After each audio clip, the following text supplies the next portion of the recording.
Good afternoon, everyone. My name is Lindsay Watson. I'm co-founder of BEYA Now Employment Solutions and founder of Joyfluent, which is a US-based BPO. I have been in recruiting for close to 20 years now and am a certified career coach. The one line I would say in terms of how I'm using technology is to keep me sane. How about that? Can anybody agree? Okay, we're gonna have some energy in this session. This session gonna be lit, okay, Josiah? So you guys know, get ready. Thanks. Lindsay. Hey. I thought you guys were gonna be sitting in different places. With your extensive background in human resources and talent management, could you share insights on how STEM professionals can stand out in the recruitment process? Absolutely. So I always like to answer in threes because we can remember three things pretty easily, right? So the first is always going to be your foundation, which is your resume. You want to make sure, well, first of all, let me give you a statistic. So for several years, the average at a recruiter, someone like me would look at your resume would be 5 to 7 seconds. CNBC just reported a couple weeks ago that's now between 3 and 5. So you want your foundation to shine, and you do so by having your contact information and a very strong career statement. The career statement is where you talk about your history and what you've made, saved, or achieved for a business, for your career. We like to look at quantitative-based data as to how you've helped to improve processes, efficiencies, save money, made money. Put it up there because that's what really matters. And then in your resume, 3 to 5 bullet points per job is sufficient, okay? But we're looking for that data, what you've accomplished.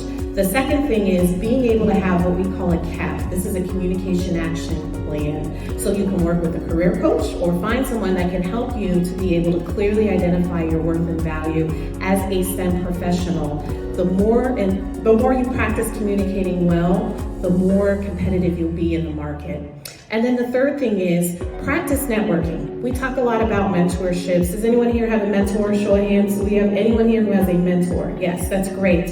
So networking in addition to mentorship will allow you to continue to collaborate with businesses and career professionals who may be able to help open a door for you. But that only works if you're consistent. So coming up with a plan where you can consistently network with professionals in your arena truly does help STEM professionals shine and stand out.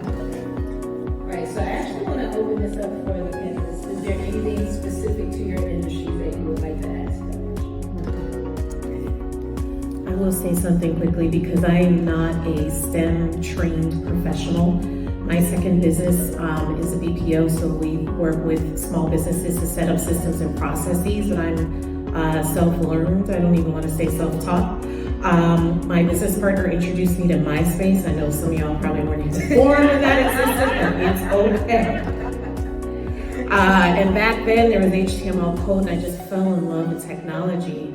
And that literally led me to working to support about 10 different businesses, which led me to founding a business which is now thriving. And the team that I have, we love technology. We just love learning. So it's a lot of Google trial and errors, but bunch of sites up, bunch of systems set up. And the thing I will say about systems, technology is always changing, but if you can be proactive with understanding what systems are going to be required for the field you want to go into and not wait for someone to ask you to learn it. I think someone mentioned that, but just start so you can either get a certification or get that on your resume, on your LinkedIn. We oftentimes in HR are bound to keywords. So we need those keywords in your communications online to pop up so that you can be considered for opportunities. So go ahead and find out what those things are and have fun. Have fun learning technologies, have fun mastering something, because chances are significant amount of people who are applying probably aren't taking that initiative to master X, Y, or Z. So that already gives you an advantage. And then the second part is I started off in customer service and ended up on Wall Street for years. And so working in an industry like that was extremely challenging. I had to make sure I kept my why in front of me, and it was connecting people to people and people to opportunities. So if you have a why, make sure it goes beyond your title or where you work, because you are not your industry and you're not your title. You are what you have to bring, and that could be anywhere. And like Bianca was saying, you could end up having your own thing. But always remember your why is connected to who you are, not where you work.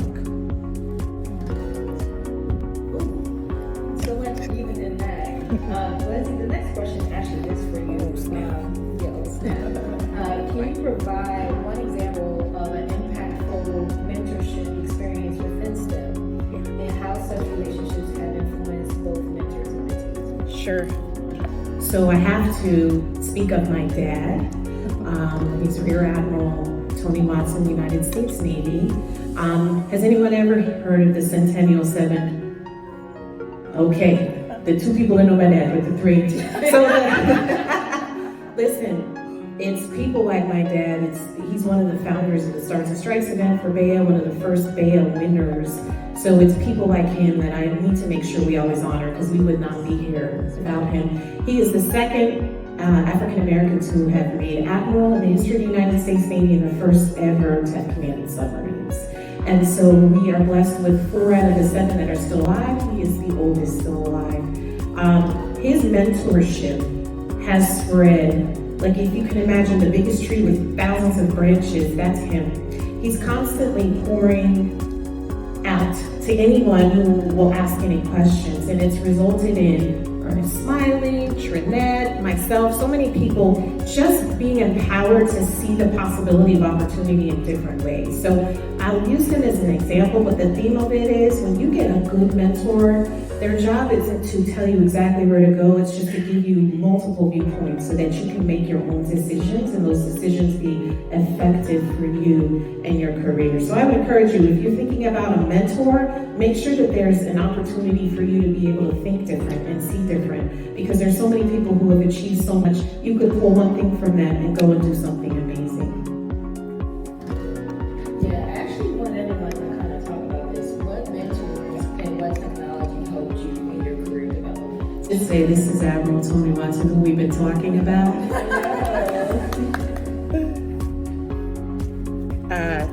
Yeah, I think it goes back to what we were talking about, the perspective. When you have a mentor, you don't want someone who's just an older you. You want someone who has experience but diversity and perspective, right? So my dad, Admiral Dad, as I call him, and my business partner, Bill Brown, have been my mentors, like my strong mentors. And especially with my business partner, we talk often because of business, and we're constantly going back and forth. I'm constantly challenging what he's saying and suggesting. I've done probably a little bit too much because I have fussed and fought, I'll tell on myself. But I say that because the diversity and perspective often brings me the opposite direction of where I thought. But that's the whole point of having a mentor. And I've never been directed wrong. I've never been directed down a bad or evil path, y'all. It's only caused growth. To the point now where I've got 2 businesses as a result of this mentorship. So be open, be confident in saying this is what I believe I want, but just stay confident in what you believe. Don't make that the only way, because there's always more than one way. So hopefully whoever is mentoring you is challenging your thought process and causing you to go left when you were thinking you needed to go right.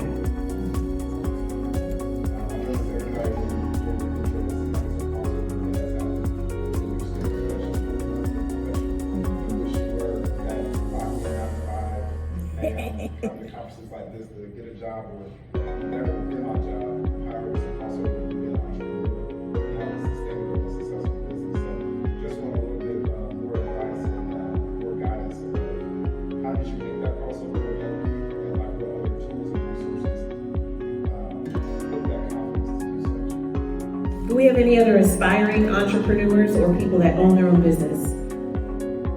Okay. Save money. Y'all thought I was gonna get fancy, right? Save, don't spend unless you have to. Look up as technologists, and I'm assuming we all are to some level, every grant, every accelerator, every freebie, anything, and don't stop. Keep looking, okay? Let me tell you something, because the financial burden or just the thought moving over as a business owner, or not going to even talk about entrepreneur, but someone who's running a business, can weigh heavily on your mental health and your physical health. So make sure you're good. Have health insurance. Don't skimp out when you jump ship. I want you to be good, okay? And then In addition to that, there are plenty of opportunities to collab. So we've talked about mentorship and networking, but collabing, finding people that you can grow with will really, really help to open up doors you didn't even think existed, because there are tons of people who win these government contracts, they don't have a staffing component. So who do they come to? The staffing agencies. We'll be a subcontractor, that's fine, because that's checks for us, checks for them, everybody's winning.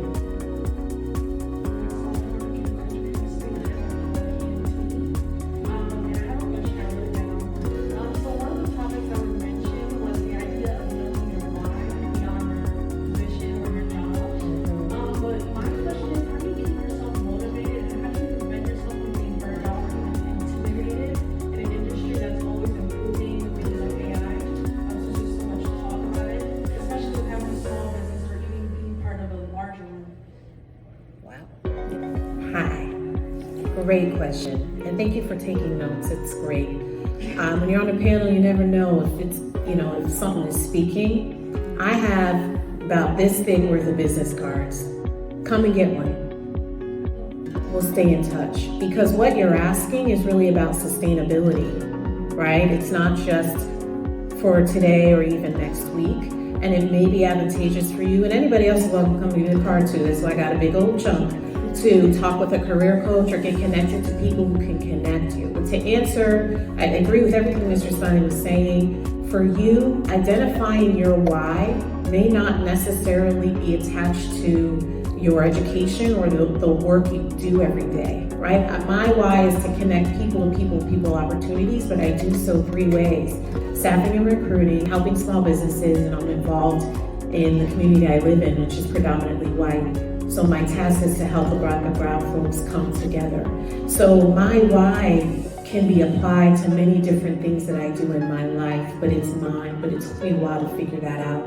So maybe starting with really identifying your why, and then having a way or something actioned out where as you evolve, that your why can evolve with you, would help you. And last thing I'll say, being anxious or worried or intimidated in the business world, especially as a person of color, is an energy.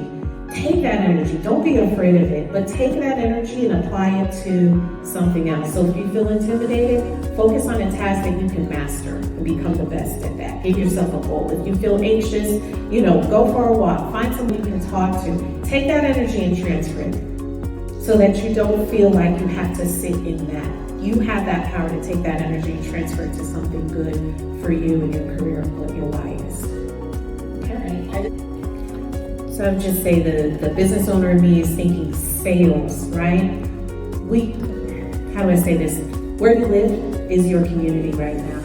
And there's going to be a group of people that need any level of what you learned that they don't know. So being able to identify who has a need and then offering that service, I can tell you the past maybe 6 months, it's what we've been doing with my second business, is just working within our community. And people are coming saying, we don't care if you use ChatGPT, we just need help, we need plans, we need this. So talk to people in the community, listen to find out what people need. And that can even be a good test run for you to determine what you love, right? Within the world of AR and AI, and how you can market that. Because at the end of the day, if you want to evolve in something, someone's going to need that something that you want to evolve in. So find out who those people are and start within that community would be a first step.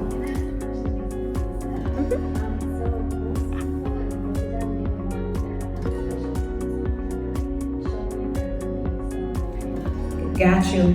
Udemy, Coursera, get you a prompt engineering certificate. $17.99 if you can find a discount. I literally have enrolled myself. Because to your point, people want to see that. I never like to tell, especially young people, to spend thousands of dollars to get the fanciest. Honey, start with something. Get you something, okay? And then build from there. And that's helpful, and that may make you feel good, but ultimately your strength is going to be what you know and then applying it to your circle. But start with something cheap, right? And then kind of grow from there.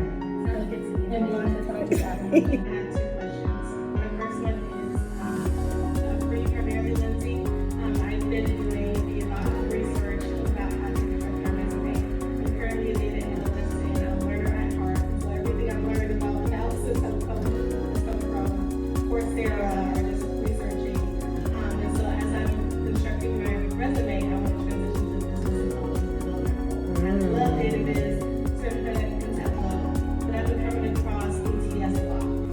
and how that affects applications and interview processes, even if you get to that point. Yeah. So what